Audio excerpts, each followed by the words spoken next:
إن الله وملائكته يصلون على النبي يا أيها الذين آمنوا صلوا عليه وسلموا تسليما. اللهم صل على سيدنا ومولانا محمد وعلى آل سيدنا ومولانا محمد وعلى آله وأصحابه وبارك وسلم كثيرا كثيرا. أعوذ بالله من الشيطان الرجيم. بسم الله الرحمن الرحيم.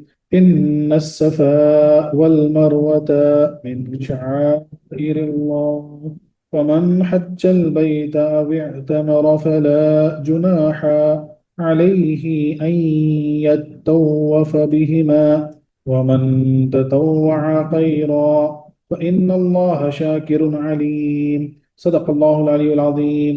تحقیق صفا اور مروہ نشانیوں اللہ کی سی ہیں، پس جو حج کرے کعبے کا یا عمرہ کرے پس نہیں ہے گناہ اوپر اس کے یہ کہ طواف کرے ان دونوں کا، اور جو کوئی بخوشی کرے بھلائی، بس تحقیق اللہ قدر فرمانے والا علم والا ہے۔ تفسیر جو لکھا جاتا ہے ایسے ہے کہ بے شک صفا اور مروہ اللہ کی نشانیوں سے ہے، تو جو اس گھر کا حج یا عمرہ کرے اس پر کچھ گناہ نہیں کہ دونوں کے پھیرے کرے، اور جو کوئی بھلی بات اپنی طرف سے کرے تو اللہ نیکی کا صلہ دینے والا خبردار ہے۔ سبحان اللہ۔ اس آیت کریمہ کا تعلق پچھلی آیتوں سے چند طرح ہے۔ پچھلی آیت میں صبر کے فضائل بیان ہوئے تھے، اب صفا اور مروہ پہاڑوں کا ذکر ہے جہاں حضرت ہاجرہ رضی اللہ عنہا نے ہر قسم کی مصیبتوں پر صبر کیا تھا، یا یہ کہ دیکھو صابروں پر ایسی رحمت ہوتی ہے کہ حضرت ہاجرہ کے امتحان گاہ کو قیامت تک کے لیے عزت دے دی گئی، تو خود امتحان دینے والی کا کیا رتبہ ہوگا۔ سبحان اللہ سبحان اللہ۔ یعنی آپ وہاں پر امتحان دیے تھے، تو پھر اس جگہ کو اللہ تعالیٰ نے قیامت تک نشانی بنا دی حاجیوں کے لیے۔ تو کیا بولا جا رہا ہے کہ سوچو جب جگہ کا یہ عالم ہے تو صبر کے ان کا کیا مقام ہوگا۔ شروع مضمون میں کعبے کے قبلہ ہونے پر کفار کے اعتراضات دفع کیے گئے، اب صفا اور مروہ کے متعلق خود مسلمان کے شبہات دور کیے جا رہے ہیں، یعنی صفا اور مروہ کے بارے میں جو ہے مسلمانوں میں جو بھی شبہات، شک و شبہ ہے، اس کو بھی دور کیا جا رہا ہے۔ رب تعالیٰ نے کعبہ کو قبلہ بنا کر فرمایا تھا ولی اتم نعمتی علیکم، یہ ہم پڑھ چکے ہیں، تفسیر میں گزر چکا، اور چونکہ صفا اور مروہ میں دوڑنا بھی اس کی نعمت تھی اس لیے اب اس کا ذکر ہوا۔ رب کے احکام تین قسم کے ہیں، بعض جو عقلاً اور شرعاً ہر طرح اچھے ہوں، یعنی اللہ تعالیٰ کا جو حکم ہوتا نا وہ تین طرح کا ہوتا، ایک جو ہماری عقل میں سمجھ میں آتا اور شرعاً بھی جو ہے نا بات سمجھ میں آتی کہ کریکٹ ہے، درست ہے حکم جو ملتا، اس کا اس آیت میں حکم دیا گیا فَذْكُرُونِي أَذْكُرُكُمْ، جیسا بولے تم میرا ذکر کرو میں تمہارا ذکر کروں گا، سمجھ میں آ گیا، عقل سے بھی سمجھ میں آ گیا اور حکم بھی کلیئر واضح ہے۔ دوسرا جو بظاہر برے معلوم ہوتے ہیں مگر شرعاً اچھے ہیں، جیسے مصیبتوں اور تکلیف، اس کا ذکر پچھلی آیتوں میں ہوا کہ ہم تمہارا ڈر اور بھوک سے امتحان کریں گے، اور کچھ حکم اللہ کے ایسے ہوتے ہیں کہ جو ہے نا یعنی عقلاً تو سمجھ میں نہیں آتے، برے لگتے، یعنی ڈرا کے جو ہے تم کو جو ہے نا میں آزماؤں گا، بھوک سے آزماؤں گا، تو عقل جو ہے نا ایکسیپٹ نہیں کرتی اس کو، لیکن شرعاً صحیح ہے، یہ سیکنڈ کیٹیگری ہوئی۔ تیسرے وہ جو بظاہر بے فائدہ معلوم ہو اور شرعاً فائدے مند ہوں، جیسے پہاڑوں کے درمیان دوڑنا وغیرہ، جس کا اب ذکر ہو رہا ہے۔ تھرڈ کیٹیگری ایسے احکام ہوتے ہیں کہ ہم کو سمجھ میں نہیں آتے عقل سے، لیکن شرعاً جو ہے نا اس کا فائدہ بہت ہے، جیسے صفا اور مروہ کے بیچ میں دوڑنا، بولے اس سے کیا فائدہ ہے، آپ کی عقل سمجھ نہیں سکے گی، لیکن شرعاً جو ہے نا یہ بہت بہترین کام ہے۔ اب یہ جو آیت ہے اس کا اصل یہ نازل کب ہوئی اس کو سمجھنا، اس کا بیک گراؤنڈ کو سمجھیے۔ پچھلے زمانے میں ایک شخص تھا اصاف، اور ایک عورت تھی نائلہ، تو ایک آدمی تھا جس کا نام تھا اصاف اور ایک عورت تھی جس کا نام تھا نائلہ۔ انہوں نے خانہ کعبہ میں ایک دوسرے کو بدنیتی سے ہاتھ لگایا، خانہ کعبہ میں ایک دوسرے کو بدنیتی سے لوگوں نے ہاتھ لگایا، عذاب الہی سے دونوں پتھر ہو گئے، اللہ اکبر۔ اور عبرت کے لیے اصاف کو تو صفا پہاڑ پر رکھ دیا گیا اور نائلہ کو مروہ پر، تاکہ لوگ انہیں دیکھ کر یہاں گناہ کے خیال سے بچیں۔ ہوا کیا کہ یعنی بدی سے جو ہے ایک دوسرے کو ہاتھ لگائے تو اللہ کا عذاب آیا، دونوں پتھر بن گئے، تو اصاف کو جو ہے نا صفا پہ رکھ دیا گیا اور نائلہ کا جو بت تھا اس کو جو ہے نا مروہ پہ رکھ دیا گیا، تاکہ لوگوں کو جو ہے نا عبرت ملے اس سے۔ کچھ زمانے کے بعد جب جہالت کا زور ہوا تو لوگوں نے ان کی پرستش شروع کر دی۔ اب دور جہالت جب بڑا زمانہ گزر گیا تو لوگ کیا کریں معلوم ہے، ان کی پوجا کرنے لگ گئے۔ جب صفا اور مروہ کے درمیان دوڑیں تو تعظیم کے ارادے سے انہیں بھی چھو لیتے، جب صفا مروہ میں دوڑتے تو بولے تو ان کی عبادت کرنے لگ گئے، اور جو ہے نا ارادے سے تعظیم بولے عزت ہوتے وہ چھو لیتے تھے ان کو۔ مسلمانوں کو صفا اور مروہ کے درمیان دوڑنا ناپسند ہوا کیونکہ اس میں بت پرستوں اور بت پرستی سے مشابہت تھی، تو اسی لیے جب مسلمانوں کو بولا گیا کہ صفا اور مروہ میں دوڑنا ہے تو مسلمانوں کو ذرا ہچکچاہٹ ہونے لگی، پسند نہیں آ رہا تھا کہ بولے یہ تو مشرکین کر رہے، بولے اصاف اور جو ہے نا نائلہ کا جو ہے نا بیچ میں یعنی جا کے جو ہے نا اس کی پوجا کر رہے، بولے ہاتھ لگا رہے، بولے یہ تو جو ہے نا مشرکین کر رہے، بولے اس لیے ہم کو پسند نہیں آ رہا۔ تب یہ آیت کریمہ اتری جس میں ان کی تسلی فرمائی گئی کہ تمہارا یہ کام رضا الہی کے لیے ہے، تم اس میں حرج نہ سمجھو۔ تفسیر کبیر، خزائن عرفان، عزیزی وغیرہ سب جگہ لکھا ہوا ہے کہ بھائی بولے ایسا تم ہچکچاؤ مت، یہ مت سوچو کہ مشرکین کیا کر رہے ہیں، یہ احکام یہ حکم تم کو اللہ کی طرف سے دیا گیا ہے۔ بعض مفسرین نے فرمایا کہ یہود و نصارہ نے مسلمان پر اعتراض کیا تھا کہ تم تو توحید کا دعویٰ کر کے بت پرستی کرتے ہو۔ ان کے جواب میں یہ آیت آئی، اور ہو سکتا ہے کہ اہل کتاب نے بھی اعتراض کیا ہو اور مسلمانوں کے دل میں بھی یہ خلیجیں ہوں اور اس پر یہ آیت آئی ہو۔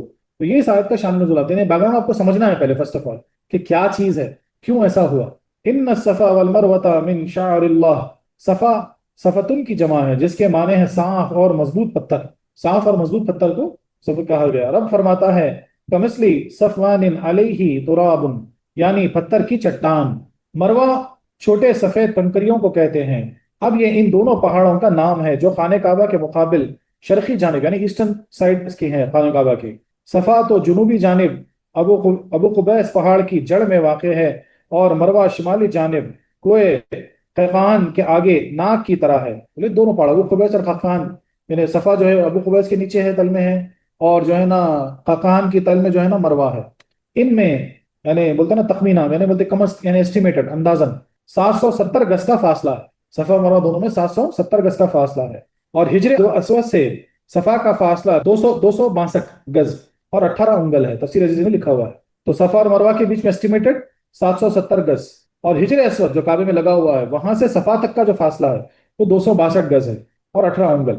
روح البیان و مانی نے کہا کہ صفا کو اس لیے صفا کہتے ہیں کہ وہاں صفی اللہ آدم علیہ السلام نے قیام فرمایا تھا، یعنی صفی کا جائے قیام۔ آدم علیہ السلام صفا پہ آرام کی تھی، اس لیے اس کا نام صفا پڑا، صفی اللہ سے صفا پڑ گیا۔ اور مروہ پر امراہ یعنی حضرت حوا نے قیام کیا تھا، گویا مروہ دراصل مراہ تھا، یعنی ایک بی بی کی قیام جائے قیام، اسی وجہ سے اس کا نام مروہ پڑ گیا۔ شاعری جمع شعرہ یا شعاری کی ہے جس کا مادہ ہے شعر یعنی باریک نشانی۔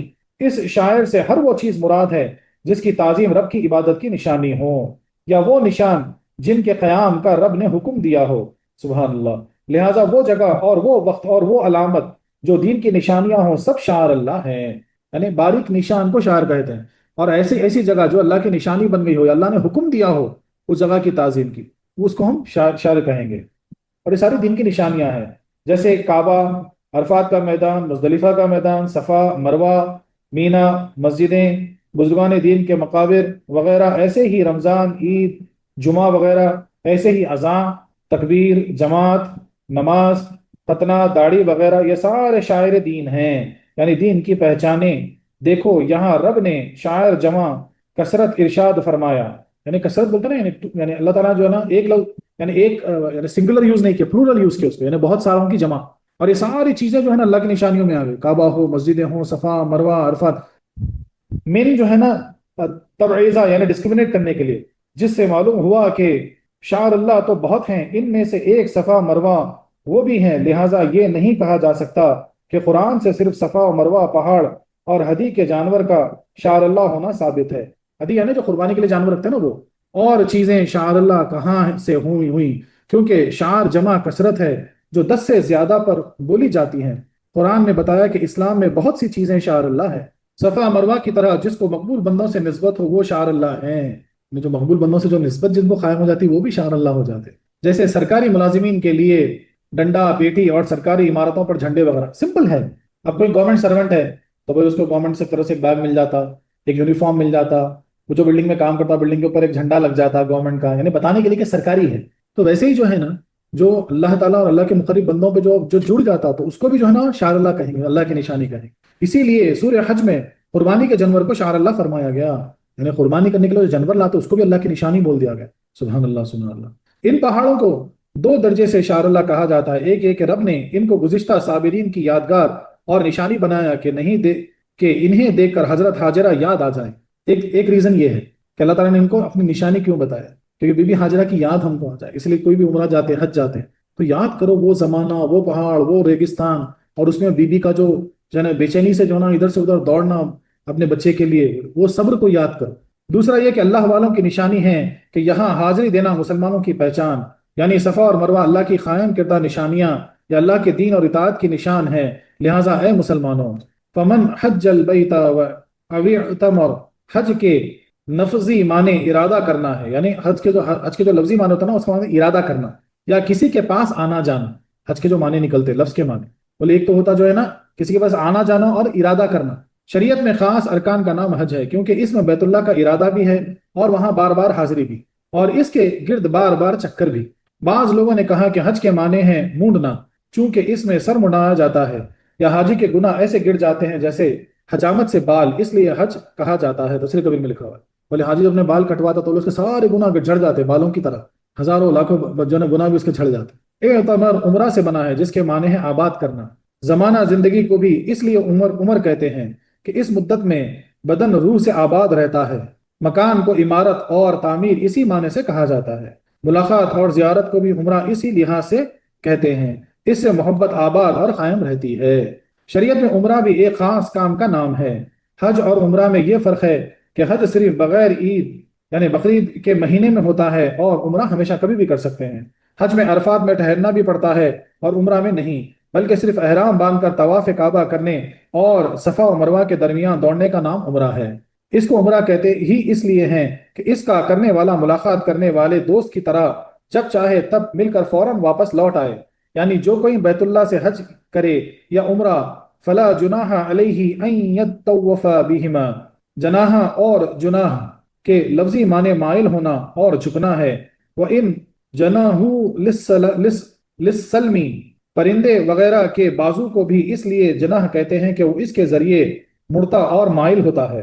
رات کی تاریکی کو بھی اس لیے جناح کہتے ہیں کہ اس میں انسان سیدھے چل نہیں سکتا، ادھر ادھر مائل ہو جاتا ہے یعنی پھر جاتا ہے۔ گناہ کو بھی جناح اس لیے کہتے ہیں کہ وہ انسان کی خوبی سے برائی کی طرف مائل کر دیتا ہے۔ یہاں آخری معنی ہی مراد ہے یعنی گناہ۔ یتوفا توفن سے بنا ہے جس کے معنی ہے ارد گرد گھومنا، یا اس سے صفا اور مروہ کے درمیان دوڑنا مراد ہے۔ یعنی حج و عمرہ میں صفا اور مروہ کے درمیان دوڑنا گناہ نہیں، چونکہ لوگوں نے اسے گناہ سمجھا تھا اس لیے اس کی نفی بھی کر دی گئی، ورنہ یہ صحیح ہمارے یہاں واجب اور شافعیوں کے نزدیک فرض ہے۔ بلکہ یتوفا باب تفعل سے لانے میں اس طرف اشارہ ہے کہ کوشش اور محنت سے ان کا ضرور طواف کرے، جس سے وہ وجوب معلوم ہو رہا ہے، ورنہ یطوفو باب نصرہ سے ہی کافی تھا۔ اور چونکہ صفا اور مروہ کے درمیان دوڑنا صرف حج و عمرہ میں ہی واجب ہے، نہ کہ ہر وقت، اسی لیے اسے حج و عمرہ کے ساتھ بیان کیا گیا۔ مگر طواف کعبہ بہرحال ثواب ہے، کبھی بھی کیا جا سکتا ہے۔ یعنی معنوں سے سمجھایا جا رہا ہے، اس کو زیادہ کنفیوز ہونے کی ضرورت نہیں ہے، بڑی سمپل طریقے سے سمجھ جائیں کہ صفا اور مروہ دو جو چھوٹے چھوٹے پہاڑ کے چوٹیاں ہیں جو مکہ معظمہ میں ہیں، جو نا کعبۃ اللہ سے تھوڑی دور پر ہے، تو اگر آپ حج کے لیے جائیں یا عمرہ کے لیے جائیں تو صفا سے مروہ آپ کو 7 بار دوڑنا پڑتا۔ کیوں دوڑنا پڑتا؟ بی بی ہاجرہ بھی اسی طرح دوڑی تھی، اسی کو صحیح کہتے ہیں۔ اب ہوا کیا تھا کہ کسی وقت جو ہے نا ایک آدمی اور ایک عورت جو ہے نا بدنیتی سے کعبے میں جو ہے نا برا عمل کرنے کے اللہ کا عذاب آیا، وہ پتھر کے بن گئے۔ تو ایک بت کو جو ہے نا صفا پہ رکھ دیا گیا، ایک کو مروہ پہ رکھ دیا گیا عبرت کے لیے۔ تو شروع میں تو عبرت تھا، لیکن جب جہالت کا وقت آیا، جاہل لوگ بڑھ گئے، تو ہوا کیا معلوم ہے، ان 2 بتوں کو پوجنا شروع کر دیا، اور جب بھی صحیح کرتے تو ٹچ کرتے جا کے، بولے عزت احترام کے اعتبار سے۔ تو اب جب مسلمانوں کو پتہ لگا کہ بھائی عمرہ حج میں آپ کو صحیح کرنا ہے، تو مسلمانوں کو بات چبھنے لگی، بولے یہ تو مشرکین کرتے، بولے یہ کام تو، بولے ہم کیسے کریں؟ تب یہ آیت نازل ہوئی۔ اور یہاں کیا سمجھایا جا رہا ہے پورے ڈیٹیل میں؟ یہ سمپل سمجھایا جا رہا ہے کہ آپ جب عمرہ اور حج کریں گے تب آپ کو صفا کرنا، یعنی صفا اور مروہ کے بیچ میں صحیح کرنا لازمی ہے، ورنہ آپ کا حج نہیں ہوگا، عمرہ نہیں ہوگا۔ ہاں لیکن کعبۃ اللہ کا طواف کتنے بار بھی کر سکتے، اس میں صحیح لازم نہیں ہے، صحیح ضروری نہیں ہے، اس کا ثواب الگ ہے۔ حج تو عمر میں ایک بار فرض اور عمرہ بھی ایک بار ہی ضروری، اس لیے اب فرمایا جا رہا ہے ومن تطوع خیرا، یعنی اب یہاں پہ ایک چیز تھوڑا کے سمجھنا ہے کہ حج جو ہے نا زندگی میں ایک بار فرض ہے اور عمرہ بھی ایک بار، لیکن اس سے زیادہ کر سکتے ہیں، کسی کے استطاعت ہے اس سے زیادہ کرو آپ، لیکن اس کو جو ہے نا شعار مت بنا لو عبادت کا، بولے ہم اتنے عمرہ کر لیے، ہم اتنے حج کر لیے، ہے تو ایک ہی ضروری، بس باقی سب نفل ہیں، آپ کی مرضی ہے۔ تطوع تعاون سے بنا ہے جس کے معنی ہے خوشی اور رضامندی، اس کا مقابل ہے کرہن یعنی مجبوری، بولے ایک تو ہوتا تو یعنی خوشی خوشی کرنا تو سے، اور ایک ہوتا کرہن، بولے کرنا تو پڑے گا کیسا بھی لیکن خوشی سے نہیں، یعنی بولتا نا کراتے ہوئے کرنا، یعنی بولتا نا کراہت سے کرنا۔ ایتیا تعون او کرہن اسی سے ہے استطاعت، اور فتوعت لہو نفسہ، نفلی عبادت کو تتوا اسی لیے کہتے ہیں کہ وہ اپنی خوشی سے کی جاتی ہے، فرض چار و ناچار کرنا ہی پڑتا ہے، یعنی بولتا نا اس لیے نفل جو عبادت ہوتی ہے، نفل نمازیں ہوں چاہے تہجد ہو یا نفل عبادت ہو، بولے وہ خوشی سے کی جاتی، اسی لیے تعون میں آ جائے گا۔ اور فرض تو بولے چاہو یا نہیں چاہو کرنا تو پڑے گا، وہ کرنا ہی ہے، یعنی جو شخص فرض و واجب کے سوا نفلی حج یا عمرہ یا کوئی بھلائی کرے فإن اللہ شاکر علیم، رب اس سے غافل بھی نہیں اور ناقدری بھی نہیں، فرماتا وہ سب کچھ جانتا ہے، اس کی جزا ضرور دے گا۔ شکر کے معنی تو پہلے گزر چکے ہیں، ہم پرسویں جو ہے نا آیت میں شکر کے معنی پڑھ چکے ہیں۔ تو اللہ تعالیٰ بولتے ہیں کہ بھائی تم چاہے ایک کرو یا کئی کرو نفل کرو، بولے ہم اس سے واقف ہیں، ہم تم کو برابر اس کا اجر دیں۔ تو یہ آپ کو سمجھنا ہے بیک گراؤنڈ کہ صفا مروہ کی صحیح جب بولی گئی تھی، بولے مسلمان کیوں اسے کترا رہے تھے، تو آیت آنے کی وجہ کیا تھی، تو وہ واقعہ آپ کو یاد رکھنا ہے۔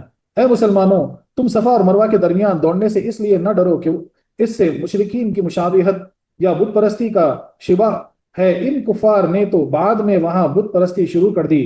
یہ پہاڑ تو اول یہی سے اللہ کی نشانیاں ہیں جس سے تمہارے بزرگوں کی قربانی کی یادگار قائم ہے، اور یہاں بہت سے دینی کام ہوتے ہیں۔ ان کی عزت و عظمت ذاتی ہے، عارضی بتوں کی گندگی سے ان کا جوہر ذاتی کہاں جائے گا؟ خانہ کعبہ میں بھی بت رہے اور بیت اللہ بت خانہ بنا رہا، تو کیا اس گندگی سے اس کی عزت گھٹ گئی، یا اس کا طواف اور اس کی طرف نماز بت پرستی کے مشابہ ہو گیا؟ نہیں، ایسا ہی یہاں بھی سمجھ لو۔ اب یہاں کیا سمجھایا جا رہا ہے کہ بھائی صفا اور مروہ کی عظمت تو پہلے سے ہے۔ آدم علیہ السلام صفا پہ قیام کیے تھے، مروہ پہ ماں حوا قیام کیے تھے، بی بی ہاجرہ وہاں پر دوڑی تھی، یہ ساری چیزیں ملے، اس کی عظمت تو پہلے سے قائم۔ اگر کوئی جاہل وہاں بت رکھ دے تو اس کا یہ مطلب نہیں کہ جو ہے نا بت پرستی ہو جائے گی یا جو ہے نا کافروں میں مشابہت ہو جائے گی، بولے ایسا مت سمجھو، اس کی عظمت پہلے سے ہے۔ کیا کعبے میں بت نہیں تھے تو کیا کعبے کی عظمت اس سے گھٹ گئی؟ کیا کوئی گندگی رکھنے سے اس کی عظمت نہیں گھٹ جاتی؟ لہٰذا ہم تمہیں آگاہ کرتے ہیں کہ جو بھی بیت اللہ کا حج یا عمرہ کرے، ان دونوں پہاڑوں کے درمیان دوڑنے میں اس پر کوئی گناہ نہیں، کیونکہ وہ رضا الہی کے لیے یہ کر رہا ہے، نہ کہ پوجا کی نیت سے۔ اور رب کا یہ دستور ہے کہ کوئی نیت خیر سے کوئی بھی اچھا کام کرے اسے اچھا بدلہ عطا فرماتا ہے، ایسے ہی تمہاری یہ صحیح بے فائدہ نہ جائے گی۔ یہ اس کا خلاصہ ہوا۔ اب اس آیت میں جو یعنی بہت ہی ایک اہم نقطہ جو ہم پہ کھلتا ہے وہ یہ ہے کہ کوئی بھی اللہ کی نشانی، کوئی بھی پاک جگہ ہو، اچھی جگہ ہو، وہاں پر کچھ گندگی آ جانے سے وہ جگہ یا جو ہے نا اس کا جو مقصد تھا شریعت میں وہ گندا نہیں ہو جاتا۔ آپ کو کرنا کیا ہے، وہ گندگی کو ہٹانا ہے، گندگی کو بند کرنا ہے، جگہ بری نہیں ہو جائے گی۔ کیونکہ کعبۃ اللہ کبھی بھی جو ہے نا ہمیشہ عظمت والا تھا، کبھی جو ہے نا وہ بری جگہ نہیں ہوئی، جب حالانکہ اس کے اندر بھی بت تھے تب بھی جو ہے نا بری نہیں ہوئی، کعبۃ اللہ بری جگہ نہیں ہوئی۔ مثال کے طور پر صفا اور مروہ بھی اللہ کی نشانی ہے، چاہے لوگ وہاں بت رکھ کے جو ہے نا پوجا کیا کرتے تھے، لیکن پھر بھی وہ صفا مروہ ہے، اس کی عظمت کچھ اور ہے۔ اس آیت سے چند فائدے حاصل ہوئے۔ صفا مروہ کے درمیان دوڑنا حج و عمرہ میں واجب ہے، حضور صلی اللہ علیہ وسلم نے ہمیشہ اس پر عمل کیا۔ اس کے چھوڑنے سے قربانی واجب ہوتی ہے۔ اگر عمرہ کرنے گئے اور صحیح نہیں کیے تو آپ کو ایک دمبا ذبح کرنا پڑے گا، حج گئے اور صحیح نہیں کر پائے تو پھر آپ کو قربانی دینی پڑے گی۔ یہ مسئلہ ہے، یہ نقطہ ہے۔ اگر معظم جگہ میں کچھ خرابیاں پیدا ہو جائیں تو اس سے اس جگہ کی عزت نہ گھٹے گی اور نہ اس جگہ کو مٹایا جائے گا۔ لہٰذا بزرگان دین کے مزارات اور عرس وغیرہ میں ناجائز کام بھی ہوتے ہوں، جب بھی خبروں کو نہ مٹائیں، جیسے کہ اسلام نے بت پرستی کی وجہ سے خانہ کعبہ یا صفا مروہ کو نہ مٹایا، کوشش کریں کہ وہاں سے ناجائز چیزیں مٹ جائیں۔ دیکھو حضور اکرم صلی اللہ علیہ وسلم نے فتح مکہ فرما کر صفا و مروہ بلکہ خود بیت اللہ شریف سے بت نکال دیے۔ تو جب فتح مکہ ہوا تو سارے بت کعبے میں سے صفا مروہ کے سب بت جو ہے نا سرکار نکال کے پھینک دیے۔ اگر مسجد میں کتا آ جائے تو کتے کو نکالو، مسجد نہ گراؤ۔ بولے مسجد میں اگر کوئی کتا گھس گیا تو مسجد گرا دیتے کیا؟ نہیں، کتے کو نکالتے، مسجد کو صاف ستھرا کر کے پھر نماز ادا ہوتی۔ مزارات اولیاء پر مرجع ناچ گانے حرام ہے، وہاں زیارت خبر اور فاتحہ خوانی قرآن خوانی چاہیے۔ ناچ گانے ویسے ہی حرام اور ایسی مقدس جگہوں پر تو بہت زیادہ وبال کے باعث ہے۔ مسجد میں گناہ کرنا زیادہ جرم ہے۔ بولے آپ باہر گناہ کریں کم جرم ہے، جتنا جرم ہوتا ہے، لیکن مسجد میں کریں گے ڈبل ہو جائے گا، شاید اس سے بھی زیادہ۔ اس لیے غور کرو، کبھی مسجدوں میں جھوٹ وغیرہ مت بولا کرو، مسجد میں جا کے ٹھہر کے جھوٹ بول رہے ہیں، مثال کے طور پہ فون اٹھا کے بولے ہاں بولے میں فلانی جگہ پہ ہوں، حالانکہ تو مسجد میں ہے، اس کا بہت بڑا گناہ ملے گا، کیونکہ مسجد میں بیٹھ کے گناہ کر رہے۔ ناجائز کاموں کی وجہ سے سنت نہیں چھوڑی جا سکتی، لہذا قبور اولیاء پر گانے وغیرہ کی وجہ سے زیارت قبور جو سنت ہے نہ چھوڑی جائے گی، جیسے بتوں کی موجودگی میں خانہ کعبے کا طواف اور صفا اور مروہ کی صحیح بند نہ ہوئی۔ دینی شاعر یعنی علامتوں کا برقرار رکھنا سنت الہی ہے، جیسے صفا مروہ کو رب نے باقی رکھا کیونکہ یہ بزرگوں کی یادگار ہے، لہٰذا بزرگان دین کے تبرکات اور ان کے روزے وغیرہ قربا ضرور باقی رکھے جائیں تاکہ لوگ انہیں دیکھ کر اپنے ایمان تازہ کریں۔ کفار کی ہر تشبہ حرام نہیں، اگر کوئی کام اصل میں اسلامی ہو اور کفار اسے اختیار کر لیں تو مسلمان اس لیے نہ چھوڑ دیں کہ یہ کافروں کا کام ہے۔ اب سکھ داڑھی رکھتے ہیں اور مسلمان مناتے ہیں تو اس سے داڑھی بری نہ ہو جائے گی۔ بولے بھائی اب جو ہے نا کوئی ایسا کام کوئی دوسری قوم کر رہی مثال کے طور پہ جو مسلمانوں کی طرح ہے تو مسلمان جو ہے نا اس کام کو چھوڑ دینا نہیں چاہیے، تو کہہ رہے وہ تو وہ قوم کر رہے گا، کیونکہ اب سردار جی یہاں سکھا ہیں وہ داڑھی رکھتے بڑی بڑی کٹاتے ہی نہیں، تو اس کا یہ مطلب نہیں کہ مسلمان اپنی داڑھی کٹانا شروع کر دیں۔ اشتراک اور مشابہت میں بڑا فرق ہے، کفار اور مسلمان میں جو کام مشترکہ طور پر جائز ہے، کفار یا کفر کی علامت نہیں، وہ جائز ہے، جیسے انگریزی کا پاجامہ وغیرہ پہن لینا، مگر جو کام کفار کا شعار و نشان بن گیا ہو وہ مسلمان کے لیے حرام ہے۔ مثال کے طور پر کوئی برا کرسچن ہے، وہ دھوتی پہن لے یا کرتا پاجامہ پہن لے تو وہ جو ہے نا مسلمان نہیں ہو جائے گا یا کافر نہیں ہو جائے گا مثال کے طور پر۔ ہاں لیکن جو دین کی نشانی بن گئی، مثال کے طور پر بندی لگانا جیسا کہ نشانی ہے، ویسا اگر لگا کے مسلمان گھوم رہے تو پھر جو ہے نا وہ کفر ہو گیا۔ سلیب ہے، کرسچن جو ہے نا سلیب پہنتے ہیں، پلس سائن پہن لیتے ہیں مثال کے طور پر، وہ ان کی نشانی بن گئی، اس کو مسلمان کاپی نہیں کر سکتا۔ صفا اور مروہ پہاڑوں کو اسی لیے شاء اللہ فرمایا گیا کہ ان پر کچھ اللہ کے پیاروں کا گزر ہوا تھا، جب کچھ دیر ان کے ٹھہر جانے سے یہ پہاڑ شعار اللہ بن گئے تو بزرگان دین کی خبروں اور روزے مطہرہ یقیناً شعار اللہ ہیں، کیونکہ یہاں وہ حضرات ہمیشہ کے لیے آرام فرما رہے ہیں، بلکہ انبیاء اکرام کی مائیں جنہوں نے نور نبوت اٹھایا وہ بھی اسی میں داخل ہیں۔ دیکھو ہدی کے جانور کو جو بیت اللہ سے نسبت ہے اسے انہیں قرآن کریم نے شعار اللہ فرمایا، تو جن مبارک ماؤں نے انبیاء اکرام سے نسبت ہو وہ بدرجے اولا شعار اللہ اور واجب تعظیم ہے۔ یعنی کیا مثال سے سمجھو، بہت پیاری مثال سمجھائی جا رہی ہے۔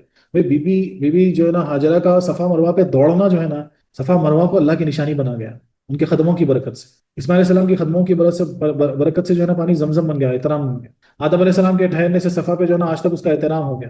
ماں حوا کا مروہ پہ ٹھہرنے سے آج تک اس کا احترام ہو گیا۔ تو جن کے قدم لگنے سے جو جگہ اللہ کی نشانی ہو گئی، جہاں ان کا پورا جسم موجود ہے، کیا وہ شعار اللہ نہیں ہوگا؟ یعنی عقلاً سوچنی چاہیے نا بات، ارے وہ تو اور اعلیٰ درجے کا شعار ہو جائے گا، اللہ کی نشانی ہو جائے گی۔ اسی طرح جن ماؤں نے انبیاء اکرام کو اپنے گودوں میں کھلایا مثال کے طور پر، جن کے قدم لگنے سے نشانی اللہ کے یعنی جگہ اللہ کی نشانی ہو گئی، تو جن کو گودوں میں بیویوں نے کھلایا، جن کا جو ہے نا یعنی ٹیک کیئر اپنے گودوں میں کرے، ان کو جو ہے نا پالے پوسے بڑا کے، ان بیویوں کا کیا عالم ہوگا، ان کا کتنا درجہ ہوگا، ان کی عظمت کتنی ہوگی، اس کا تصور کیجئے۔ سبحان اللہ سبحان اللہ۔ جب بے جان پتھر اللہ والوں کے قدم بوسی کی برکت سے شعار اللہ بن گئے تو حضرت آمنہ خاتون، بی بی حلیمہ کی گود، حضرت ابوبکر صدیق کا زانو، عائشہ صدیقہ کا پہلو، جو حضور اکرم صلی اللہ علیہ وسلم کے آرام گاہ خواب گاہ بنا، وہ یقیناً شعار اللہ ہی نہیں بلکہ شعار گر ہوگا۔ جو ان میں سے کسی کی گستاخی کرے وہ اس آیت سے عبرت پکڑے۔ بے شک بولے جہاں نبی کریم صلی اللہ علیہ وسلم کا خود وجود جو ہے نا مس ہوا، بولے وہ تو اس سے زیادہ اس کی جو ہے نا اہمیت ہو گئی، اور جو اس سے جو ہے نا یعنی جو اس بات کو نہیں مانتے بولے وہ عبرت پکڑے اس آیت سے۔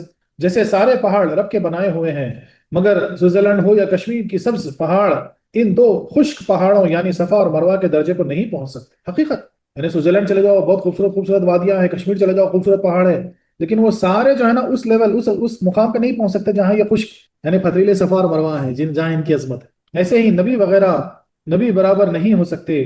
جو صرف ظاہری کھانا پینا دیکھ کر برابری کا قائل ہو وہ ایسا ہی بے وقوف ہے جو کاغذ لکھائی چھپائی دے کر معمولی ناول اور قرآن مجید کو برابر سمجھے۔ نہ قرآن دوسری کتابوں کی طرح، نہ صاحب قرآن اوروں کی مثل۔ سبحان اللہ۔ یعنی کیا مثال دی جا رہی ہے کہ ایسے ہی جو ہے نا نبی وغیرہ جو ہے نا یعنی نبی اور کسی اور کو کیا بولتے ہیں، ہمارے جیسے جو مثال کے طور پر تو چلتا، بولے وہ ہو ہی نہیں سکتا۔ بولے کوئی بھی آپ بک اٹھا لو دکان سے، وہ بھی چھپی ہے، وہی پیپر پہ، اس پہ بھی بلیک انک ہے، کیا اس کی عظمت اور قرآن کی عظمت سیم ہوگی؟ آپ بولیں گے ہو ہی نہیں سکتی، حالانکہ دونوں سیم پریس میں چھپے ہیں، دونوں سیم کاغذ پر چھپے ہیں، لیکن قرآن کی عظمت کچھ اور ہوگی۔ تو ویسے ہی صاحب قرآن کی عظمت بھی کچھ اور ہوگی، وہ عام ہر کسی کے جیسے ہو نہیں سکتے۔ اب صوفیہ کرام کیا فرماتے ہیں، اب یہ تو آپ سن لیے، اور شاید بہت لوگ جانتے بھی ہیں کہ ظاہری حج کیا ہے، ظاہری عمرہ کیا ہے۔ چلو آؤ صوفیہ کرام کے سنتے ہیں کہ باطنی حج کیا ہے، باطنی عمرہ کیا ہے، اس سے سن یعنی اس چیز کو سمجھتے ہیں۔ انسان کا دل صفا پہاڑ ہے، یعنی آپ کے اندر جو دل ہے وہ صفا پہاڑ ہے، اور نفس مروہ، اور نفس آپ کے اندر جو مقام ہے وہ مروہ ہے، اور روح حاجی، اور روح جو ہے نا وہ حاجی ہے۔ تو فرمایا گیا کہ دل اور نفس کا وجود دین الہی کی نشانیاں ہیں، جہاں کے روحانی حج کے ارکان یعنی یقین، توکل، رضا، اخلاص یا صبر، شکر، ذکر و فکر ادا ہوتے ہیں۔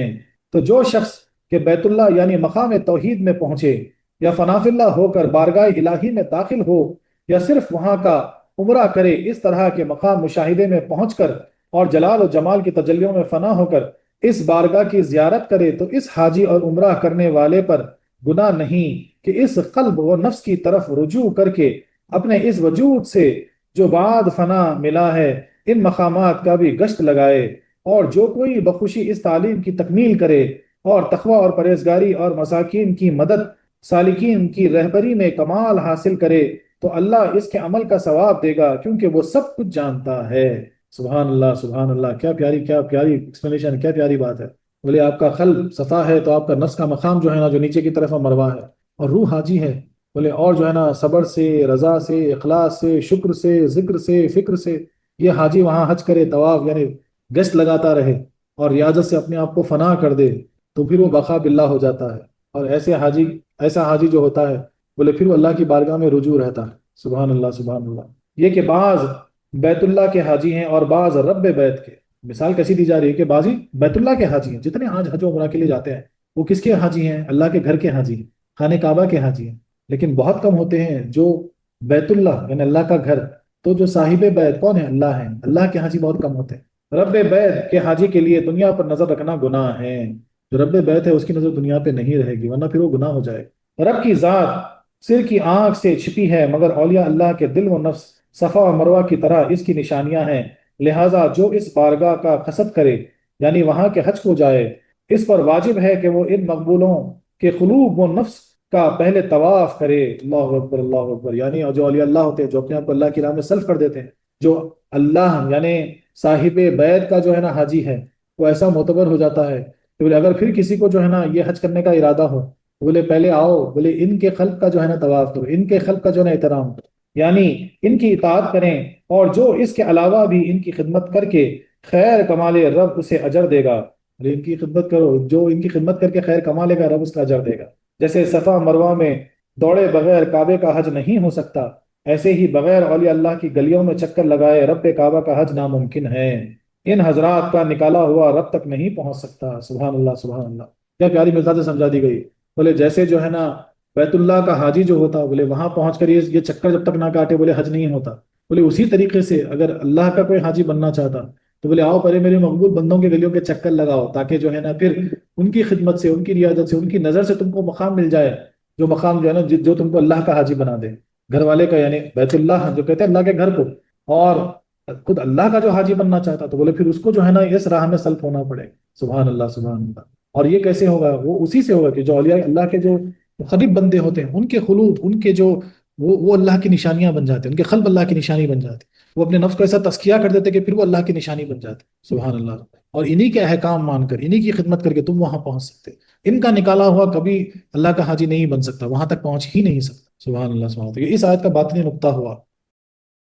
وآخر دعوانا أن الحمد لله رب العالمين.